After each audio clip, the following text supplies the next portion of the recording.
நிலவை வைத்தவன் யாரு?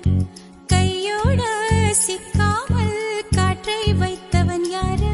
இதை எண்ணி எண்ணி இயற்கையை வியக்கிறேன். எட்டாத உயரத்தில் நிலவை வைத்தவன் யாரு?